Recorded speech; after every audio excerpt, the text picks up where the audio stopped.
తెలంగాణలో ప్రసిద్ధ పుణ్యక్షేత్రం వేములవాడ. వేములవాడలో కోడె మొక్కులు చెల్లించుకుంటూ ఉంటారు. చాలామంది వేములవాడ దేవునికి ఈ కోడెలను కానుకగా ఇస్తూ ఉంటారు. అవన్నీ కూడా అక్కడ గోశాలలో భద్రపరుస్తూ ఉంటారు. కాకపోతే ఇక్కడ ఈ కోడె మొక్కులు చెల్లించుకున్నటువంటి ఆ కోడెలు ఏవైతే ఆ దేవస్థానానికి వచ్చినాయో అవన్నీ కూడా ఇక్కడ రాజన్న గోశాలలో కోడెల పరిస్థితి దారుణంగా అయిపోయిందట. ఇక్కడ కనిపిస్తుంది మనకు. ప్రతిరోజు 10ల సంఖ్యలో కోడెలు మృత్యువాత పడుతున్నాయట. అంటే అక్కడ ఉన్న గోశాల చిన్నగా అయిపోయింది, దాని సంరక్షణ సరిగా లేదట.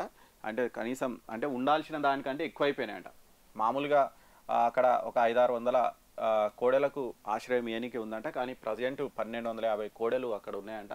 ఉన్నదానికంటే 3 రెట్లు ఎక్కువ ఉండడంతో కనీసం ఆ గోశాలలో వాటి తిరిగేనికే ప్లేస్ లేదట, తిండికి గడ్డి దొరుకుతలేదట. దాంతో ప్రతిరోజు చనిపోతున్నాయంటే ఇక్కడ చూడొచ్చు.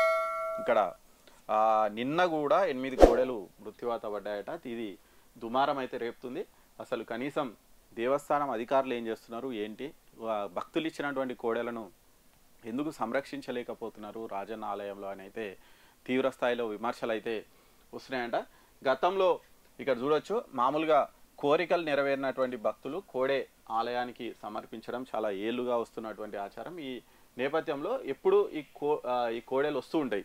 ఈ దేవస్థానానికి వచ్చినటువంటి కోడెలను వేలం వేసి ఆ పక్కన అమ్ముతారట. అంటే ఎవరైతే పోషించుకోవాలని అనుకుంటారో వాళ్ళకు ఇస్తూ ఉండడం ఆచారం అంటే. కాకపోతే అలాంటి కోడెలను తీసుకుపోయి మళ్ళా చంపేస్తున్నారు అనేది ఒక ఆరోపణతోటి ఆ పద్ధతిని నిలిపేసిరట. ఆ తర్వాత ఎవరికైతే అవసరం ఉందో, అంటే ఒక ఆయన ఏదో నేను వ్యవసాయం చేసుకొని ఇంకో కోడె కావాలంటే ఆయన వివరాలు పరిశీలించి ఇస్తున్నారట. అవి కూడా పక్కదారి పడుతున్నాయి అనడంతో అవన్నీ కూడా నిలిపేసిరట. దాంతో కోడెలు వస్తున్నాయి కానీ వాటిని బయటికి పంపే మార్గం లేకపోవడంతో వాటికి కనీసం తిండి దొరకక ఇవన్నీ కూడా చనిపోతున్నాయట.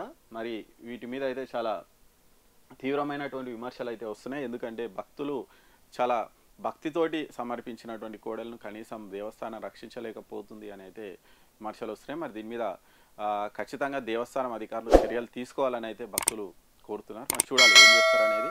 ఎందుకంటే ఇక్కడ ప్రతిరోజు ఇట్లా 8-10 కోడెలు చనిపోవడం అనేది చాలా బాధాకరం. వాటిని ఖచ్చితంగా రక్షించడానికి చర్యలు అయితే తీసుకోవాల్సినటువంటి అవసరం అయితే ఉంది.